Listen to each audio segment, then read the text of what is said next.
La réponse préhospitalière à un événement NRBC. Un événement malveillant nucléaire, radiologique, biologique et ou chimique, impliquant de nombreuses victimes contaminées, plus ou moins intoxiquées, nécessite une gestion coordonnée interservices. Elle comprend des actions socles des acteurs, extraction, médicalisation et évacuation des victimes vers les établissements de santé, identification de l'agent NRBC en cause, sécurisation par les forces de sécurité, actions criminalistiques. Ces actions sont complexes en raison du contexte non conventionnel et des spécificités du risque NRBC. Risque de transfert de contamination sur les personnes, les biens et les infrastructures. Risque de contamination et ou intoxication des intervenants. Lorsqu'un événement NRBC se produit, les rôles des primo-intervenants sont de donner des consignes aux victimes visant à limiter leur exposition, alerter les centres opérationnels avec des indications permettant de caractériser la nature de l'événement, sécuriser la zone par la mise en place d'un premier périmètre de sécurité. Le zonage.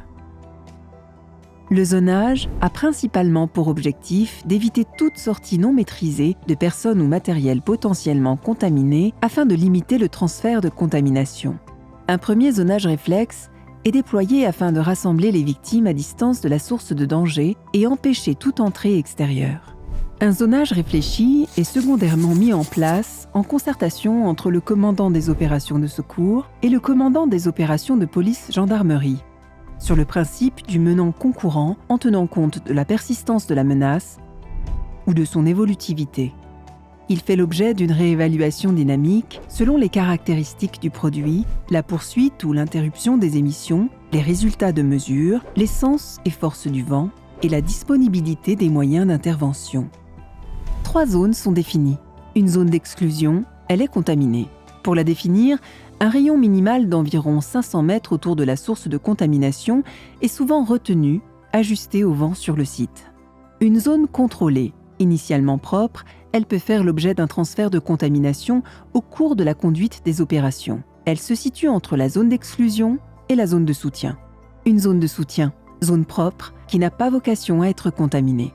Le respect du zonage est assuré par les forces de sécurité intérieure, éventuellement appuyées des forces armées. Les actions des intervenants sont structurées au sein de chaque zone selon un principe de marche en avant, limitant l'exposition et le transfert de contamination de la zone d'exclusion à celle de soutien. Le port d'équipements de protection individuelle est obligatoire dans les zones d'exclusion et contrôlé. De ce fait, un SAS interservice est mis en place. Le SAS interservice. Point d'entrée et sortie obligatoire des intervenants protégés et des matériels, il se situe à cheval entre la zone de soutien et la zone contrôlée. Il a 3 objectifs: garantir la sécurité et l'intégrité physique de l'ensemble des intervenants engagés dans les zones contaminées ou à risque de contamination par le contrôle de l'habillage et le déshabillage. Contenir la contamination entre la zone contrôlée et de soutien. Assurer la traçabilité des personnels et matériels engagés. Actions mises en œuvre par les intervenants selon les zones. 3 principales actions sont réalisées en zone d'exclusion par les intervenants en équipement de protection individuelle. L'extraction des victimes. Les forces de sécurité intérieure réalisent une palpation de sécurité afin de limiter le risque de surattentat. L'identification de l'agent en cause. La détection technique réalisée par les services de sécurité civile, déminage, SIS, a pour objectif d'obtenir le plus précocement possible l'identification de l'agent en cause. Croisée à l'analyse du contexte et de la symptomatologie des victimes, elle vise à adapter la conduite opérationnelle et la stratégie médicale. L'identification du toxique sera confirmée dans un laboratoire du réseau Biotox, Piratox, Piratome. La sécurisation des lieux et l'enquête judiciaire. Assurée par les forces de sécurité intérieure, elle vise à garantir le respect du zonage et la gestion des différents flux, neutraliser toute menace, réaliser les opérations criminalistiques nécessaires en zone d'exclusion. En zone contrôlée. Les victimes contaminées et ou intoxiquées sont regroupés à proximité des équipes de secours habillées en EPI afin d'initier précocement les justes soins et limiter les transferts de contamination vers les établissements de santé. Le triage. À leur sortie de zone d'exclusion, après un repérage secouriste initial, un tri médical des victimes est réalisé. Les victimes sont catégorisées en urgence absolue, urgence relative, impliquée. Le triage NRBC distingue les victimes symptomatiques valides et les symptomatiques invalides pour prioriser leur prise en charge au point de regroupement des victimes. Les victimes non symptomatiques et porteuses de traces de contamination, les victimes asymptomatiques et sans traces de contamination. Les victimes décédées restent au sein de la zone de survenue. Organisation du PRV NRBC. Le point de regroupement des victimes NRBC est organisé en 4 zones. Une zone valide, dédiée aux victimes symptomatiques et ou contaminées en capacité de se déplacer.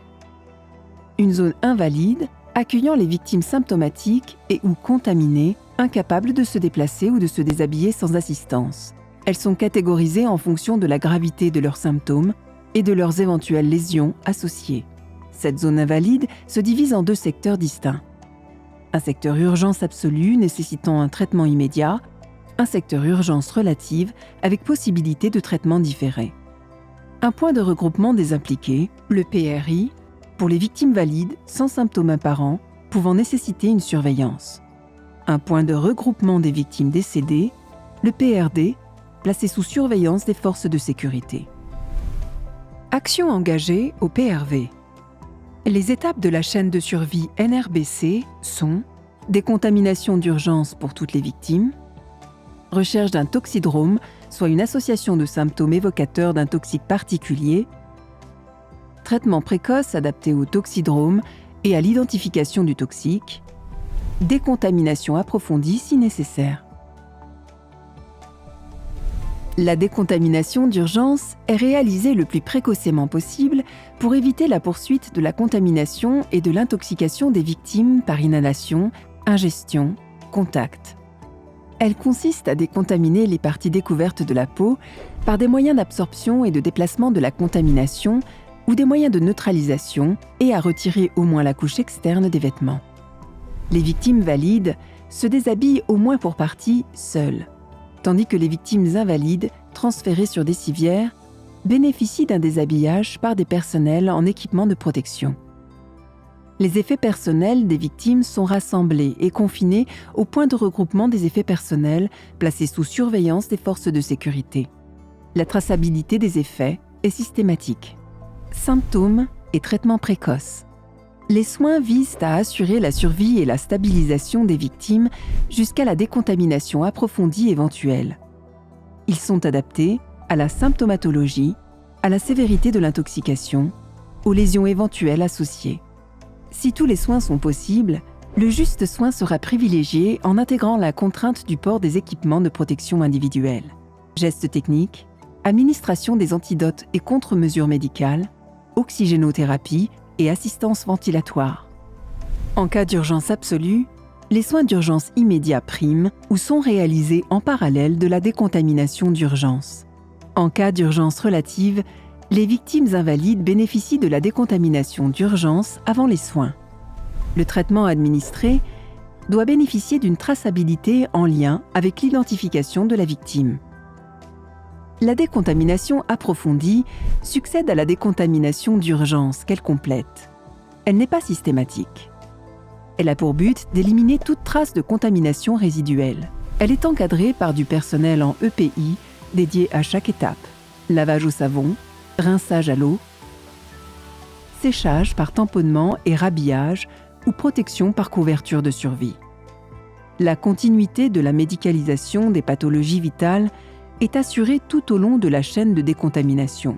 Les dispositifs médicaux mis en place en amont du douchage sont considérés comme contaminés et sont remplacés par des dispositifs propres. Logistique du PRV. La logistique est assurée grâce au lot PRV NRBC des services d'incendie et de secours des agglomérations dotées. Ils ont vocation à être projetés au PRV. Les premiers médicaments et antidotes disponibles sont préparés en zone contrôlée en lien avec le DSM. Puis, une zone de préparation pharmaceutique centralisée en zone de soutien prend le relais. En zone de soutien. La zone de soutien ne nécessite pas de port de pays. Elle comporte un poste médical avancé, un centre d'accueil des impliqués et les structures de commandement. La chaîne de commandement en ambiance NRBC. Une coordination étroite entre l'ensemble des acteurs est essentielle. Il appartient au COS, en lien avec le DSM, de définir l'organisation générale du PRV et son fonctionnement. Le COPG a la responsabilité de coordonner les actions des forces de sécurité intérieure réalisées au PRV. Les forces armées peuvent concourir à ces missions. Le médecin-chef PRV dirige le PRV, sous l'autorité du DSM, et garantit la médicalisation des victimes en lien avec le médecin-chef du PMA et l'officier PRV. Ce dernier est chargé de l'organisation et de la logistique du PRV. Il optimise les différents flux en lien avec les autorités. L'officier de liaison assure la sécurisation du dispositif en lien avec le COPG. La réponse opérationnelle interservice à un événement NRBC s'appuie sur une doctrine, une organisation coordonnée, des moyens adaptés, des personnels formés et entraînés.